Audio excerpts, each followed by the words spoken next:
Muchas gracias por sus comentarios, comisionada Cursain. Le damos ahora el uso de la voz al comisionado Guerra para que nos exponga las consideraciones respecto al asunto RDA 338/2015. Bueno, nuevamente, creo ya tardes, sí. Buenas tardes. Bueno, trato no de ser repetitivo, pero como se ha dicho en esta mesa, y como decía el filósofo Güemes, una cosa es una cosa, o un caso es un caso, y otro caso es otro caso. Pero bueno, voy a saltarme de algunas partes, y voy a partir que del análisis de cada uno de los sistemas de datos personales, ya no doy todos los antecedentes, creo que son más que evidentes, que contienen el sueldo base o el salario básico, se concluyó que no resulta procedente la corrección en el sistema integral de base de datos de cartera, al no encontrarse contenido del referido dato, ¿no? Obvio, evidente que pues obviamente no es procedente. La base de datos única de derechohabientes, ni en la oficina virtual, al no existir discrepancia entre las cantidades reportadas en el expediente electrónico único y la hoja única de servicio remitida a este instituto por el particular en copia simple, lo cual también fue recurrido ya hoy por el recurrente. Entonces, en ese tampoco hay problema. Al pensionista, debido a que en la propia entidad donde labora el particular, también voy a emitir el nombre, quien efectúa los descuentos en cuanto a la información referente a los sueldos, modificaciones salariales y demás descuentos, tampoco procede. Tampoco procede, la modificación del sistema integral de originación correspondiente al 2008 por los siguientes argumentos. La corrección que pretende la particular versaría sobre un acto jurídico pasado, consumado, el cual, si bien le generó el derecho de gozar de un crédito hipotecario, porque creo que todos tenemos claros que el crédito hipotecario que se les otorga es un múltiplo del salario. Digamos, al conocer el monto del crédito, uno sabe el monto del salario que originó ese crédito y que uno, como ya lo dijo la comisionada Patricia Cursain, fue consciente, ¿sí?, al entregar a la SOFOL ese comprobante, y ese comprobante, digamos, fue el que permitió, digamos, acceder a un monto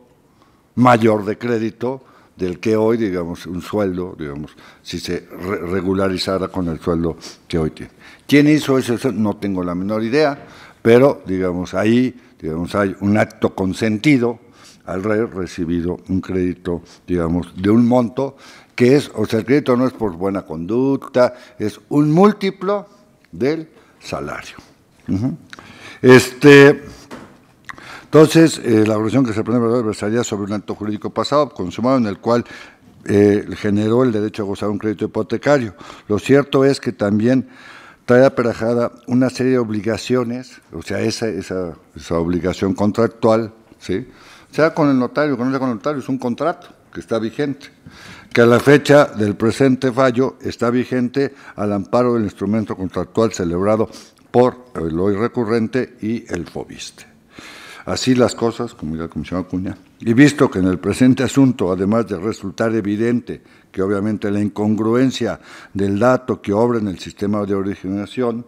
que como ya se dijo, bueno, en otros a veces difiere un poco, pero es de 12,390.53 pesos, y aquellos que figuran en el talón de pago que están en el expediente del crédito, o sea, en el expediente del crédito hay un talón de pago de un sueldo compactado de 12,224.04,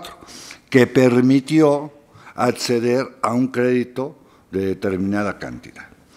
Y el talón de pago que hoy se presenta en el mes de enero del 2008 del recurrente, pues como se sabe es de 4,450 y en su hoja única de servicio está de 5,000. Esto, la diferencia se debe, bueno, a diversos descuentos, etcétera, ¿no?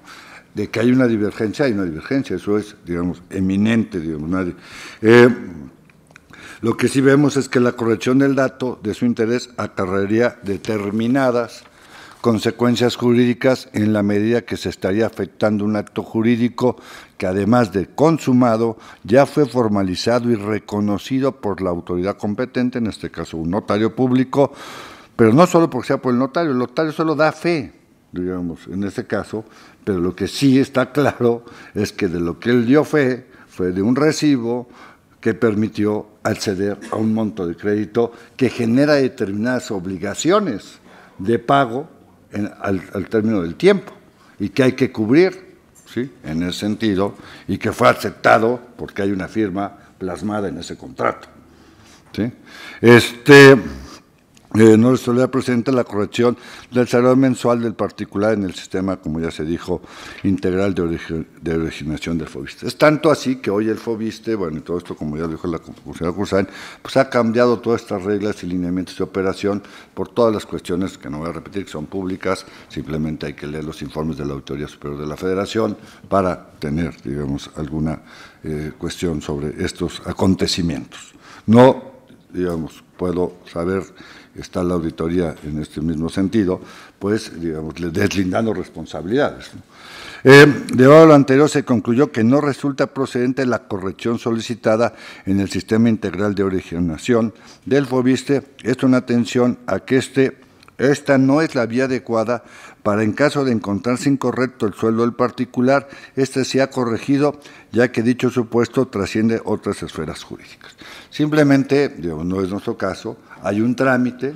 que ofrece el seguro, digo, el del ISSSTE, que se llama de reestructuración de créditos, donde obviamente le asientan el sueldo que a ella le corresponde, le hacen los descuentos en relación a su… Hoy se los hacen así. No puede el ISSSTE descontar más del 30%, está por ley. El problema está que al tener un sueldo menor, ¿sí?, ¿qué es lo que sucede? Pues no alcanza a cubrir la mensualidad que debe de cubrir. ¿Y qué es lo que sucede? Que ella cae en cartera vencida. ¿Y qué es lo que sucede? Que no tiene el privilegio de los 30 años, que si uno no ha cubierto, el crédito se cancela. Ese es el asunto que está detrás, ¿sí? Entonces, hay un programa que le permite, pero obviamente amplían el plazo. ¿Qué sucedería si se corrige el dato? Si se corrige el dato, lo que sucedería es que se le descontaría el 30%, no estaría en cartera vencida, ¿sí?, y a los 30 años, a los 30, que ya le falta ya mucho menos, ella tendría el crédito, aunque hay una deuda. Y la deuda todavía no, por eso hay que deslindar responsabilidades. Alguien, digamos, generó ese problema que hoy pues es un problema a las finanzas públicas, si se va en ese sentido. Esa es la consecuencia de una modificación de ese dato. No es solo el asunto de quiero obsesivamente modificar mi dato, tiene una consecuencia en ese sentido, o un beneficio también, si lo podemos ver. Derivado de lo anterior, se concluye que no resulta bueno, hombre. Aunado a lo anterior, y acá por eso decía que es cada caso un caso, es de vital trascendencia resaltar que con el propósito de resolver si el presente asunto resultaba o no procedente la corrección intentada, se requirió al sujeto obligado que informara si había iniciado algún procedimiento jurisdiccional, ya sea del orden civil, penal o mercantil, o administrativo en contra del hoy recurrente, a lo cual se informó que sí existe una denuncia de hechos ya ante la PGR. En adición a lo anterior, el sujeto obligado informó la existencia de una denuncia de hechos ante la PGR, indicando el número de averiguación previa por posible comisión de un delito a quien resulte responsable. Al decir del ISSSTE, el motivo de la averiguación previa fue de manera textual en la denuncia. De esta forma, de dichas personas modificaron su salario básico quincenal desde la solicitud de inspección. Pero bueno, eso está en litigio, obviamente, ¿no? Por lo anterior, se considera que el derecho de corrección de datos pretendida por el hoy recurrente debe ser limitado al encuadrar en las excepciones previstas en el artículo 16 constitucional, toda vez que el orden público y la seguridad pública se sobreponen al ejercicio de un derecho, considerando que se presentó una denuncia de hechos en contra de la hoy recurrente, la cual se encuentra en trámite, por lo que la modificación del dato podría afectar la verdad histórica de los hechos constitutivo de delitos y en consecuencia afectaría la seguridad pública.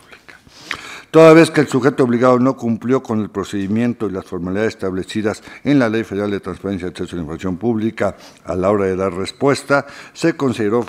fundado el agravio del recurrente, por lo cual se propone modificar la improcedencia emitida por el Instituto de Seguridad y Servicios Sociales del ISSSTE,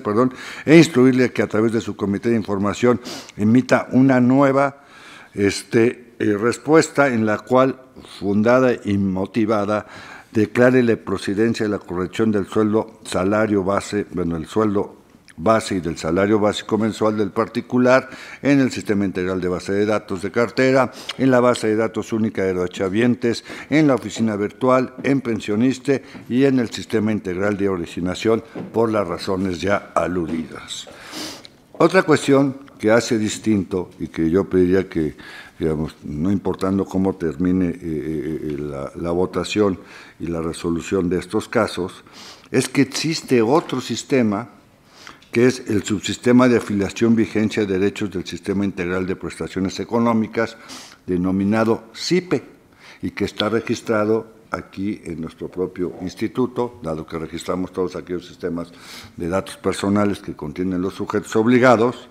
y de este no se ha manifestado, y como lo leyó la comisionada Cursain en la pregunta, él dijo de todos, y de esto no está. Nosotros tuvimos acceso a él y entonces le estamos pidiendo que obviamente se manifieste sobre la procedencia o no de la corrección solicitada en ese sistema. Yo pediría que en el caso de los otros recursos, digamos, no importando cómo quede la votación, se revisara esta situación que fue observada en las reuniones que se han tenido en el sentido y que se puede obviamente ver, lo tenemos aquí, digamos, registrado este sistema. Comentario: como se puede advertir, la hoy recurrente a través del ejercicio de corrección de datos personales pretende que se modifique su sueldo básico en el Sistema Integral de Originación, el cual guarda relación con el otorgamiento de un crédito para la adquisición de una vivienda, el cual fue ejercido en el 2008. Si bien es cierto que conforme el artículo 16 de la Constitución Política de los Estados Unidos Mexicanos, toda persona tiene derecho a la ratificación de sus datos personales, no se debe perder de vista que este no es un derecho absoluto, toda vez que está sujeto a excepciones, como es el caso de las disposiciones de orden público, seguridad pública o proteger los derechos de terceros. En ese sentido, el derecho fundamental a la ratificación de los datos personales no puede ser un derecho superior a cualquier otro bien o interés social o público. En la práctica no es común que se actualice algún limitante al derecho mencionado, pero en el presente caso fue necesario realizar una ponderación entre el derecho a la corrección de los datos personales y la protección de la seguridad de la ciudadanía, la cual se logra en gran parte por la actividad del Estado consistente en la investigación, persecución de delitos, así como de la impartición de justicia. De manera que aun cuando se adviertan discrepancias en el dato referente al sueldo básico del solicitante registrado en el Sistema Integral de Originación, el SIO, no debe perderse de vista que el ISSSTE informó la existencia de una averiguación previa en trámite, de manera que el determinar la procedencia de la corrección solicitada podría causar un daño al interés público, que es la seguridad de la sociedad, ya que se pondría en riesgo el ejercicio de las funciones de las autoridades encargadas de la investigación del delito. Por lo anterior, es que en el caso en concreto se resuelve la no procedencia de la corrección del salario base en el sistema del SIO, a fin de no alterar la verdad histórica de los hechos constitutivos de este delito. No obstante lo anterior, en el presente caso se atendieron las circunstancias de tiempo en que se realizó el registro del sueldo base en el Sistema Integral de Originación. Hay que decir también que en este sistema, ya lo mencionó el comisionado Joel, no es posible que ni la FORE, ya registrado el dato, ni en las unidades administrativas puedan manipular el dato. Es cierto que la Dirección de Tecnologías o las áreas de tecnologías sí lo pueden hacer, pero es metiéndose por fuera, no vía el sistema, sino a la base de datos y modificarlo. Eso es posible en todos, digamos, y más si se tienen los códigos de seguridad. En ese sentido, pero, digamos, es por fuera. No lo pudo hacer, digamos, nadie más que, digamos, alguien, digamos, del área de tecnologías que tenga, obviamente, los códigos en ese sentido. Conforme a las reglas para el otorgamiento de los créditos para la vivienda de los trabajadores de derechohabientes del Instituto de Seguridad y Servicios Sociales Trabajadores del Estado del 2007, aplicables al caso en concreto, la capacidad de pago del trabajador está determinada por el monto de su sueldo básico mensual, del cual para el pago de la correspondiente amortización mensual del capital de intereses al plazo del crédito otorgado se descontará hasta un 30% y no podrá ser más. En ese sentido, el CIO es el sistema del sujeto obligado en el cual se controla y se supervisa la asignación de créditos, así como todas las etapas de la formalización del crédito otorgado, de manera que el salario básico que se inscribe en el CIO es el elemento a partir del cual se calculó el crédito y la capacidad de pago de la acreditada en 2008, por lo que a partir de dicho monto se determinó las obligaciones adquiridas con la formalización del contrato mutuo que fue aceptado por la propia hoy recurrente. Y como vean, si bien no existen limitaciones tecnológicas para modificar el dato, es importante considerar que al modificar el sueldo base se modificaría la tabla de amortización incluida en el sistema. Dicha tabla es la proyección o programación de los pagos mensuales que se realizan para que al término de la vida del crédito, 30 años, se cubra la totalidad del lauredo si los supuestos bajo los que se realizó el cálculo fueron y son correctos. Ahora bien, en la audiencia realizada que se tuvo